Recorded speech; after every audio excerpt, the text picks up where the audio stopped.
সুরের মূর্ছনায় যিনি জয় করেছিলেন হাজারো তরুণ প্রাণ, যার কণ্ঠের জাদুতে কাসিদা ব্যান্ডের প্রতিটি নাশিদ আর কাওয়ালি হয়ে উঠেছিল কোটি হৃদয়ের খোরাক, সেই চিরচেনা কণ্ঠটি আর বাজবে না কোনো বাদ্যযন্ত্রের ঝংকারে।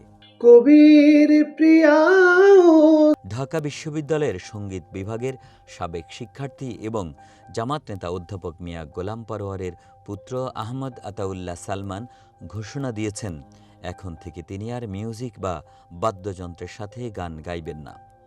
তার এই হঠাৎ ঘোষণা সঙ্গীতপ্রেমী ও অনুসারীদের মাঝে যেন এক নীরব বিষাদের ছায়া ফেলে দিয়েছে। আবার অনেকের কাছে এটি হয়ে উঠেছে মরুভূমির বুকে যেন এক পশলা স্বস্তির বৃষ্টি। কেউ গুনাহগার। বাংলাদেশ জামাত ইসলামীর সেক্রেটারি জেনারেল অধ্যাপক মিয়া গোলাম পরোয়ারের ছেলে আহমদ আতাউল্লাহ সালমান মিউজিকের সঙ্গে গান গাওয়া ছাড়ার ঘোষণা দিয়েছেন। 24 আগস্ট রাতে সামাজিক যোগাযোগ মাধ্যম ফেসবুকে এক পোস্টে এ তথ্য জানিয়েছেন তিনি। ইসলামী ধারার সাংস্কৃতিক দল কাসিদা ব্যান্ডের প্রধান কণ্ঠশিল্পী ছিলেন তিনি।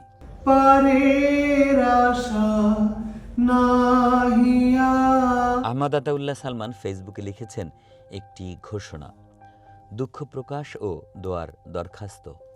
আপনারা জানেন 2024 পরবর্তী বিশেষ প্রেক্ষাপটে সংগঠনের কিছু ভাইদের পরামর্শে সাধারণ মানুষের কাছে কাওয়ালির মাধ্যমে একটি নতুন ধারার সাংস্কৃতিক বার্তা পৌঁছে দেওয়ার উদ্দেশ্যে গঠিত কাসিদা ব্যান্ড এর যাত্রায় আমি যুক্ত হয়েছিলাম।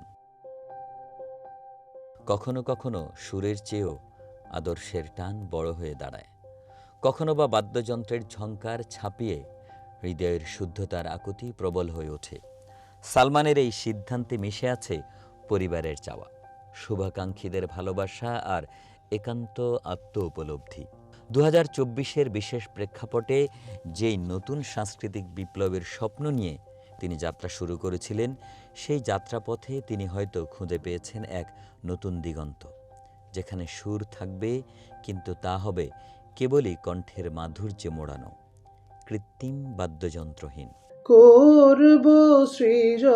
সালমানের এমন সিদ্ধান্তে সামাজিক মাধ্যমে বইছে মিশ্র প্রতিক্রিয়ার ঝড়। কেউ তার এই সাহসী সিদ্ধান্তকে সাধুবাদ জানাচ্ছেন, দেখছেন এক আত্মত্যাগী পরিবর্তনের উদাহরণ হিসেবে। আবার অনেকে মনে করছেন প্রিয় শিল্পীর এ মায়াবী সুরের আবহ হারানোর হাহাকার।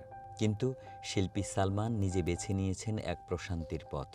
অতীতের সকল ভুল ত্রুটির জন্য ক্ষমা চেয়ে তিনি পা বাড়িয়েছেন এক নতুন অধ্যায়ে, যেখানে কোনো যন্ত্র থাকবে না, থাকবে শুধু স্রষ্টার প্রেমে নিবেদিত এক শুদ্ধ কণ্ঠ। সালমান তার ফেসবুক আইডিতে বলেন, যারা আমাকে স্নেহ করেন, দোয়া ও কল্যাণ কামনা করেন, তারা আমাকে বেশি বেশি দৃষ্টি আকর্ষণ করে এর থেকে বিরত হতে পরামর্শ দিয়েছেন। আমি আজ তাদের প্রতি কৃতজ্ঞ। আলহামদুলিল্লাহ, আমি সিদ্ধান্ত নিয়েছি যে আমি আর মিউজিকের সঙ্গে কোনো গান পরিবেশন করব না। এটি আমার পারিবারিক সিদ্ধান্ত এবং আমারও নিজের সিদ্ধান্ত। আমার সাংস্কৃতিক আন্দোলনের উদ্দেশ্য সহি ছিল। তুমি যেথা চলো ফিরে। কাসিদা ব্যান্ডের প্রধান কণ্ঠশিল্পী হিসেবে বহু গান, গজল, নাশিদ এবং কাওয়ালি গেয়ে সালমান জয় করেছিলেন কোটি ভক্তের হৃদয়। সেই তিনি আজ মিউজিক ত্যাগ করেছেন।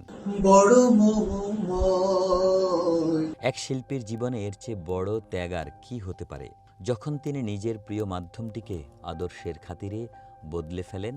সালমানের এই সিদ্ধান্ত কেবল একটি ঘোষণা নয়, বরং এক গভীর জীবনবোধের প্রতিধ্বনি। সুরের মায়া কাটিয়ে নিছক কণ্ঠের জাদুতে তিনি কি পারবেন আগের মতো হৃদয় ছুঁতে? উত্তর দেবে সময়। তবে তার এই সিদ্ধান্ত যে এক দীর্ঘ আলোচনার জন্ম দিল তা বলাই বাহুল্য। আর কতকাল ভাসবো আমি দুঃখের সারি গাহিয়া।